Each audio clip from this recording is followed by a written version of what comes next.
The safety of the almost 40-year-old Koeberg nuclear power station in the Western Cape is once again being questioned. This comes as Eskom is planning to extend the operating life of the power utility for another 20 years. Vamos falar com você de forma direta, porque o que acabou de acontecer na África merece sua total atenção. Enquanto o mundo continua dando lições à África sobre insegurança energética e infraestrutura precária, algo histórico acabou de acontecer silenciosamente na extremidade sul do continente. A usina nuclear de Koeberg, a única instalação nuclear operacional em toda a África, garantiu oficialmente uma extensão de licença de 20 anos, assegurando energia limpa e estável até 2045. Nenhum anúncio global, nenhum aplauso do Ocidente, apenas africanos provando que podem operar algumas das infraestruturas mais complexas do mundo com precisão e disciplina de longo prazo. E é por isso que você está aqui, porque isso não é apenas uma história sul-africana. É uma mensagem continental, uma reescrita da narrativa, um lembrete de que a África não está esperando permissão para operar tecnologia avançada. A África já está fazendo isso. Mas como Koeberg conseguiu isso? E por que essa extensão é tão importante para o futuro do continente? Vamos descobrir. Vamos começar com absoluta honestidade.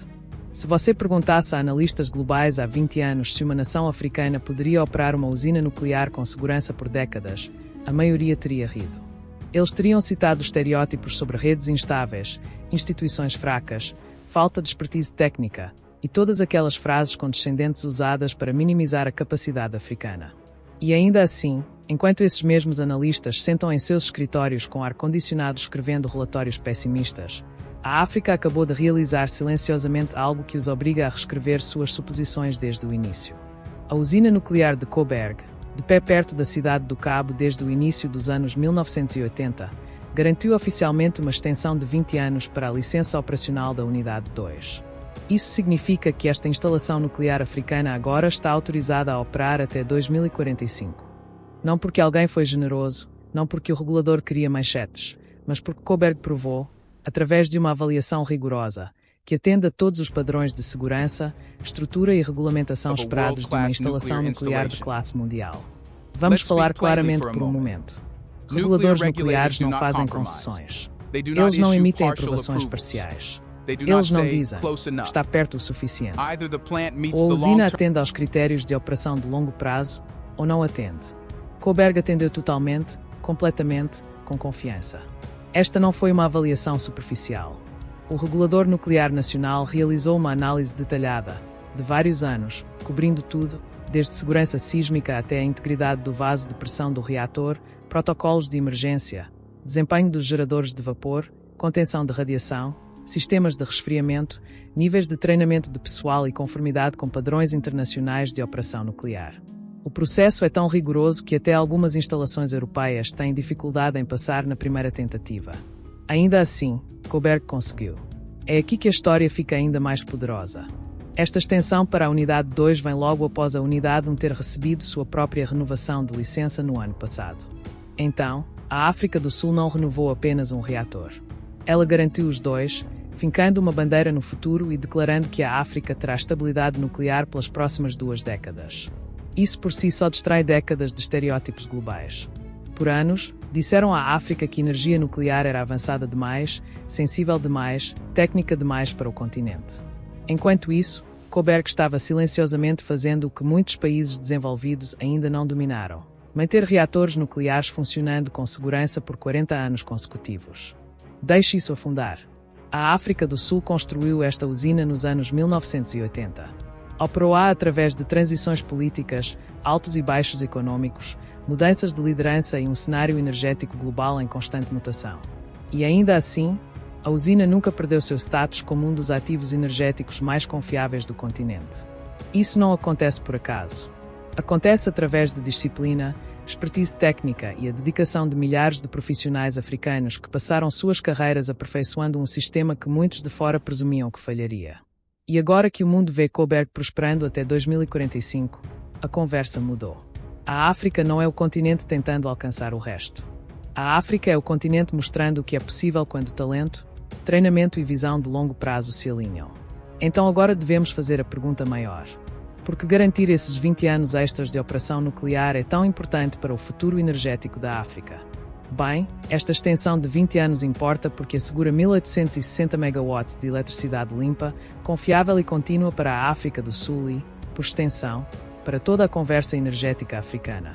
Se você quer entender o verdadeiro poder deste momento, precisa entender o que a energia nuclear realmente representa. Não é apenas mais uma fonte de energia. É a espinha dorsal de uma rede elétrica moderna e estável. E é exatamente isso que a África precisa: estabilidade, previsibilidade e confiabilidade a longo prazo. Porque o que acontece quando o sol se põe nas usinas solares? O que acontece quando o vento diminui nas turbinas? O que acontece quando a seca reduz os níveis de água nas hidrelétricas? A África conhece essa resposta muito bem. Cortes de energia, desligamentos, perdas econômicas, frustração pública e o ciclo doloroso de racionamento elétrico que molda a vida diária de maneiras que o resto do mundo mal imagina. A energia nuclear, porém, não depende do clima, do horário ou das condições ambientais. Ela funciona quando tudo mais para. Ela entrega energia de base constante, o tipo de eletricidade que mantém siderúrgicas funcionando às 2 da manhã, mantém hospitais totalmente operacionais durante tempestades, mantém data centers estáveis mesmo quando a demanda nacional dispara, e impede um país de deslizar para o caos de apagões imprevisíveis. Esse é o tipo de energia que sustenta indústrias, atrai investimentos, estabiliza moedas e protege economias do colapso. As duas unidades de Koeberg produzem juntas 1860 megawatts. Não é energia de pico. Não é energia intermitente. É um fornecimento constante, ininterrupto. Essa confiabilidade é quase impossível de substituir. Se Koeberg desaparecesse amanhã, a África do Sul perderia instantaneamente uma grande parte de sua energia estável, mergulhando o país em uma crise que levaria anos e bilhões de dólares para corrigir. E agora, com a nova extensão de licença, a África do Sul não precisa enfrentar esse desastre. Em vez de correr para construir soluções temporárias, o país garantiu a única coisa que toda transição energética precisa desesperadamente: tempo. 20 anos, para ser exato. Tempo para construir infraestrutura renovável corretamente. Tempo para expandir linhas de transmissão. Tempo para ampliar soluções de armazenamento, como baterias de alta capacidade. Tempo para diversificar a matriz energética sem arriscar um colapso nacional. Isso também traz confiança aos investidores. Você não consegue expandir o setor manufatureiro, o setor de mineração ou a economia digital. Se você está preocupado com a instabilidade elétrica diária, com Koeberg garantida até 2045, a África do Sul pode atrair indústrias que dependem de energia consistente, fábricas de veículos elétricos, fundições, plantas de produção de hidrogênio, polos de tecnologia e muito mais. Esse é o impacto econômico silencioso de que ninguém fala, mas que muda tudo. E aqui é onde fica ainda mais poderoso. Toda a África se beneficia dessa mudança psicológica. Quando uma nação africana prova estabilidade nuclear por 4 décadas, ela dá a todas as outras nações africanas permissão para sonhar maior, planejar mais ousado e confiar em sua própria capacidade. Mas isso levanta uma questão mais profunda. Que mensagem Koeberg envia para outros países africanos que agora estão explorando energia nuclear para si mesmos? Aqui está a verdade com a qual as potências globais estão lutando silenciosamente. O sucesso de Koeberg destrói um dos mitos mais antigos sobre a África, o mito de que o continente não pode lidar com tecnologia altamente avançada, de alto risco e alta precisão sem supervisão estrangeira.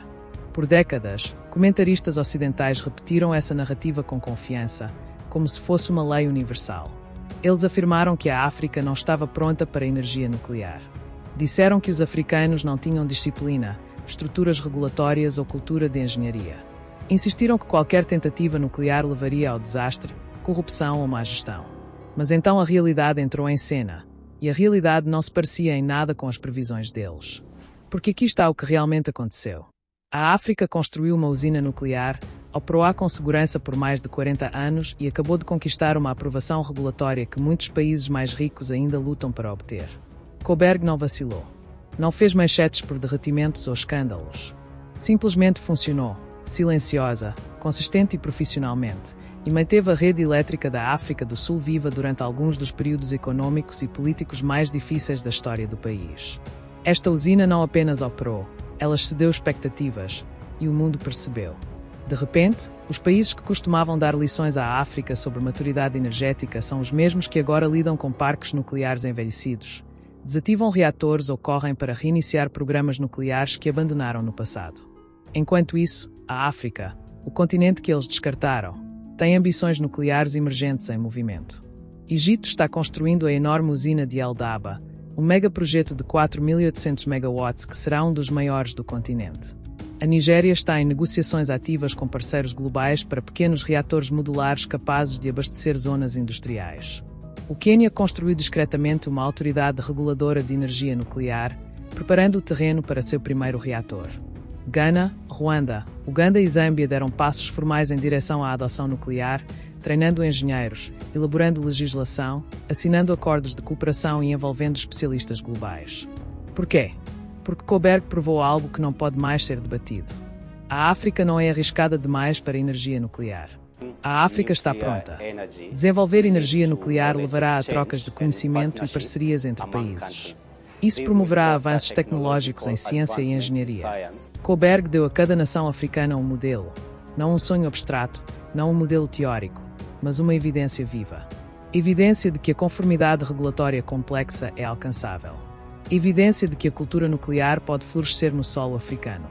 Evidência de que africanos podem operar, manter e proteger infraestrutura de alta precisão melhor do que o mundo espera. E você sabe o que isso provoca. Isso quebra barreiras psicológicas. Por décadas, as nações africanas foram condicionadas a acreditar que deveriam mirar baixo, manter as coisas simples, permanecer realistas. Koberg destrói essa mentalidade. Ele diz aos formuladores de políticas africanas: mirem mais alto. Vão mais longe. Não se limitem a geradores a diesel importados ou painéis solares financiados por ajuda. A África pode construir e administrar sistemas que operam no mais alto nível da engenharia global. Mas isso nos leva ao ponto central. O mundo nunca esperou que Koberg tivesse sucesso nessa escala, por tanto tempo. O que nos obriga a perguntar: o que exatamente permitiu que Koberg operasse de forma segura, sustentável e profissional por 4 décadas inteiras, mesmo quando especialistas globais duvidavam? O segredo não é o reator. O segredo são as pessoas. A maior força de Koberg é a força de trabalho africana por trás dela. Cada painel de controle, cada ciclo de manutenção, cada exercício de segurança, cada protocolo de emergência, cada inspeção, tudo isso foi conduzido por africanos. Engenheiros treinados segundo padrões nucleares globais. Técnicos que entendem o batimento cardíaco de um reator da mesma forma que um médico entende o ritmo de um paciente. Equipes de segurança que tratam cada turno como uma missão. Reguladores que se recusam a comprometer um único requisito. Operadores séniores que passaram décadas absorvendo o conhecimento transmitido por gerações anteriores. Você percebe o quão significativo isso é? Isto não é uma usina dominada por estrangeiros. Não é um projeto de caridade. Não é um milagre terceirizado supervisionado por especialistas ocidentais. Koberg é a prova viva de que africanos dominaram a engenharia nuclear e construíram sua própria cultura de segurança. Algo que muitas instituições ocidentais nunca imaginaram que aconteceria em solo africano. Pense no nível de disciplina exigido. Usinas nucleares operam sob algumas das regras mais rígidas do planeta. Você não pode pular etapas. Você não pode improvisar. Você não pode dizer: consertaremos na semana que vem. Um reator nuclear força todos ao seu redor a serem precisos, estruturados, calmos e responsáveis. E foi exatamente isso que a força de trabalho de Koberg se tornou, década após década. Agora, você já reparou como a Rússia não fala com a África do mesmo jeito que o Ocidente? Nada de "estamos aqui para ajudar" ou "sigam o nosso sistema". Nada disso. A Rússia fala como alguém que passou pela mesma tempestade. E isso porque passou. Veja, a Rússia entende a humilhação. Sabe como é ser isolada, sancionada e pintada como vilã em todas as narrativas ocidentais. Ela já esteve lá. Então, quando a África diz: queremos construir o nosso próprio caminho, a Rússia entende isso no nível mais profundo. Isto não é apenas política.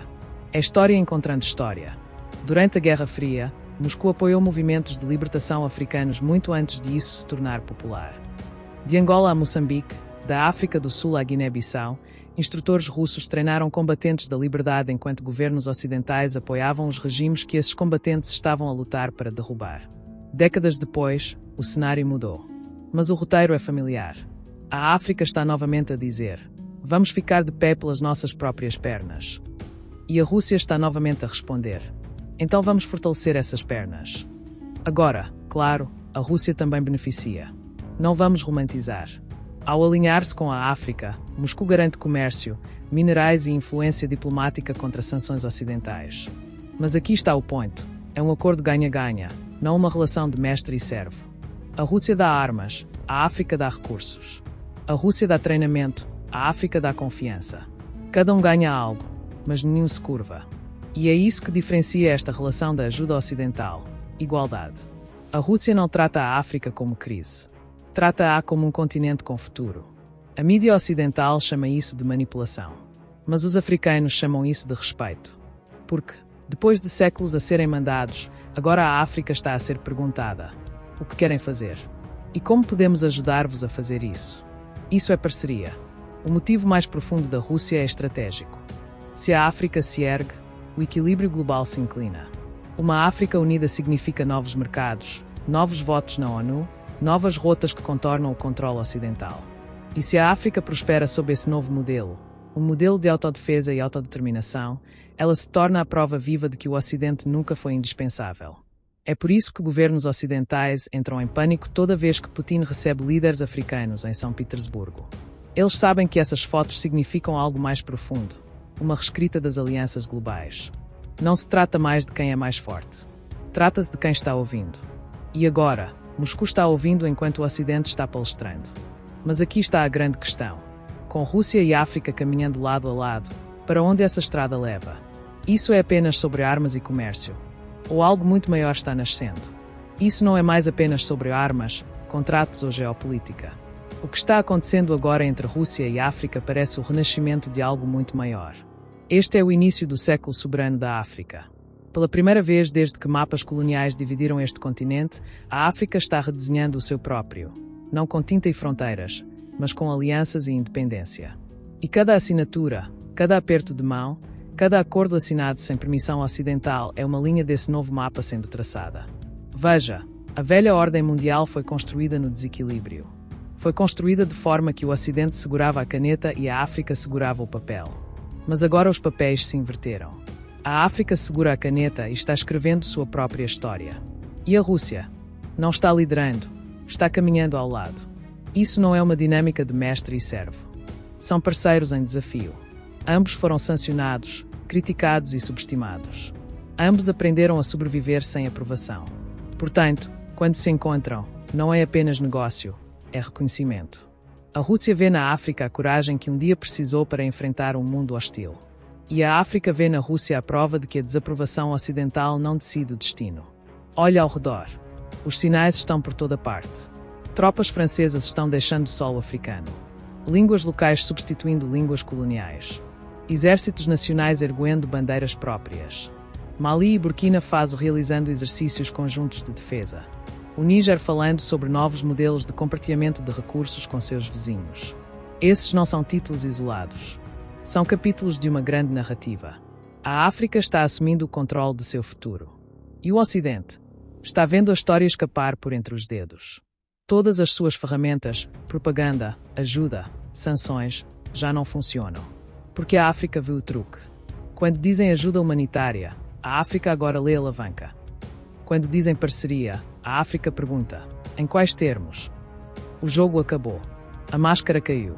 Agora, aqui está a beleza disso. Essa mudança não é movida por raiva. É movida por clareza. A África não está fechando suas portas. Está escolhendo quem entra por elas. Não está rejeitando cooperação. Está redefinindo-a. Porque poder real não é sobre isolamento. É sobre independência. Aquele tipo que não precisa de validação. Então, para onde essa estrada leva? Talvez para um futuro onde a África não seja tratada como o projeto de caridade do mundo, mas como sua coluna vertebral. Um mundo onde soldados africanos defendem fronteiras africanas com armas feitas na África. Onde estudantes africanos estudam em universidades construídas com riqueza africana, não com empréstimos ocidentais. Onde líderes africanos apertam as mãos de quem os respeita, não de quem os possui. E talvez seja por isso que essa aliança importa. Porque não se trata apenas de a Rússia ajudar a África. Trata-se de a África lembrar ao mundo que nunca precisou ser resgatada. Então deixamos você com esta pergunta. Se a África não precisa mais de permissão para se erguer, o que está impedindo o resto do mundo de finalmente tratá-la como igual? Conte para nós nos comentários. O Ocidente precisa acordar agora. Quer assistir mais vídeos como este? Se sim, inscreva-se no canal e ative o sininho. Decidimos trazer vídeos sobre algo que ninguém fala: cultura negra, civilização, história e evidências de quão glorioso o povo negro sempre foi. Obrigado por assistir e até o próximo vídeo. Fique ligado. Será definido por ambição. A energia nuclear dá à África algo que nenhuma outra fonte de energia pode prometer neste momento.